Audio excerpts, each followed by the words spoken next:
आज़ाद हिंदुस्तान की 75वीं सालगिरह के पूर्वाहार मौका पर कोलकाता खिलाफत कमेटी के सदर जावेद अहमद खान ने परचम कुशाई की। इस मौका पर अदारा हाजा के सेक्रेटरी नासिर अहमद, इसहाक मलिक, वार्ड 43 की काउंसलर मोहतरमा आयशा कनीज, सामाजिक कारकुन इरफान लिताद और मुजाहिदे आज़ादी खान अब्दुल गफ्फार खान की पोती यास्मीन निगार खान भी बनफ्से नफीस मौजूद थी। आइए देखते हैं पूरी रिपोर्ट। अब आपके सामने हम लोगों को कहा जाता है कि आज अकलियतों की क्या कुर्बानी है, क्या हिस्सा है। तो सबसे ज्यादा अगर किसी ने हिस्सा लिया था तो उस वक्त हर एक हिंदुस्तानी ने हिस्सा लिया था, उसमें अकलियतों ने भी सबसे ज्यादा हिस्सा लिया था। आज ये कहते हुए मुझे किसी तरह की शर्म नहीं आती कि हिंदुस्तान आपका नहीं सबका है, हमारा भी है। और जो लोग ये सोचते हैं कि हिंदुस्तान में नया दस्तूर नाफिज करेंगे, हिंदू राष्ट्र बनाएंगे, उन लोगों के लिए ये बात आज जहन में उनको रखना चाहिए कि हिंदुस्तान में अक़लियत और शेड्यूल कास्ट शेड्यूल ट्राइब की इज्तिमाई जो पॉपुलेशन है वो तकरीबन 58% के करीब 58-59% है। तो आज मेजोरिटी में हम लोग हैं। हम सबों को नजरअंदाज करके अगर कोई सोचता है कि आज भारत उनका सम्मान करेगा, भारत के लोग उनको अपना लेंगे, आज भारत के लोगों को जो आज सम्मान करेगा, भारत के जो लोगों को आज बुरी नजर से देखेगा, आज आपको याद रहना चाहिए कांग्रेस ने आजादी की लड़ाई में सबसे ज्यादा हिस्सा लिया था। पशुपेश होकर सबसे सामने आकर उन्होंने लड़ाई लड़ी थी। लेकिन आज कांग्रेस को सारे हिंदुस्तान में ढूंढ के नहीं, वो लोग नहीं, उनको नहीं देखा जा सकता। हम यास्मीन निगार खान ग्रेट ग्रैंड डॉटर हमारे देश पर कुर्बान हुए शहीदों को याद करके कुछ अपने जांबाज सिपाहियों के बारे में बताना चाहती हूँ, जिन्होंने बिना किसी स्वार्थ अपने मुल्क और मुल्क के लोगों के लिए अपनी जानें, अपनी जिंदगियों को कुर्बान किया। गांधी जी, सुभाष चंद्र बोस और बहुत दूसरे जानबाजों के अलावा एक अहम नाम और भी है, खान अब्दुल गफ्फार खान, जिन्होंने मुल्क की आज़ादी से आधी जिंदगी जेल में गुजारी। उसके बाद इस स्टारवर्ड फ्रीडम फाइटर को आज़ादी के बाद भी अपनी बाकी जिंदगी जेल में गुजारना पड़ा, क्योंकि वो हमेशा टू नेशन थ्योरी के खिलाफ थे। बादशाह खान ने जब होश संभाला उस वक्त मुल्क में आज़ादी का आगाज शुरू हो चुका था। लोग अपनी जानें कुर्बान कर रहे थे, लेकिन इसके नतीजे हिंदुस्तानियों के फेवर में नहीं आ रहे थे। बादशाह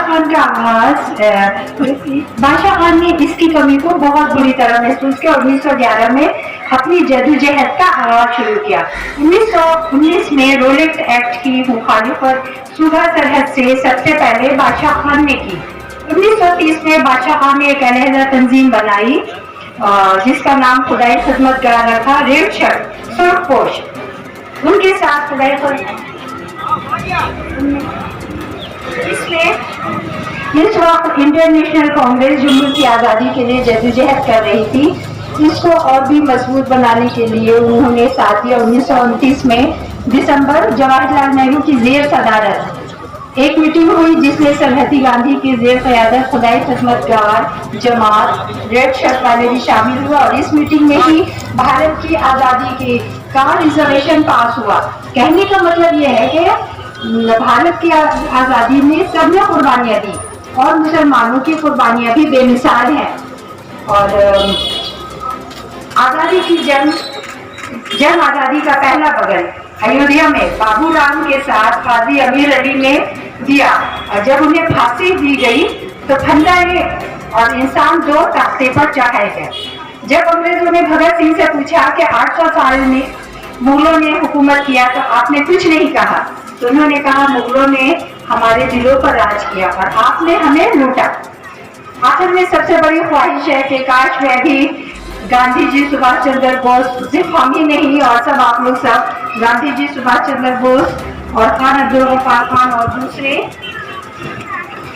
और दूसरे आज़ादी के जांबाज हीरो की तरह बिना किसी स्वार्थ के अपनी सोसाइटी, अपने देश को कुछ कंट्रीब्यूट कर सके।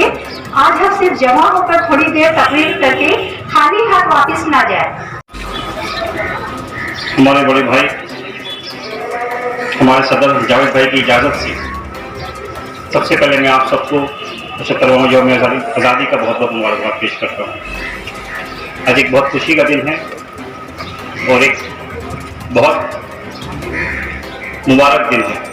इस आज़ादी के लिए हमारे बहुत सारे बुज़ुर्गों ने शहादत दी है। बहुत मुश्किलों के बाद हम लोगों को ये आज़ादी मिली थी।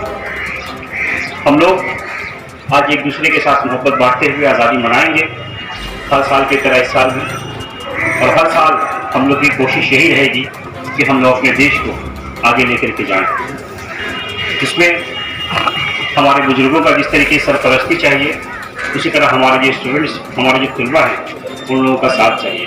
हम लोग इंशाअल्लाह एक दूसरे के साथ मिल करके सिर्फ मन की बात नहीं, काम की बात कर करके, काम कर करके इंशाअल्लाह अपने देश को आगे ले जाएंगे। बहुत बहुत शुक्रिया। जय हिंद। अब आपके सामने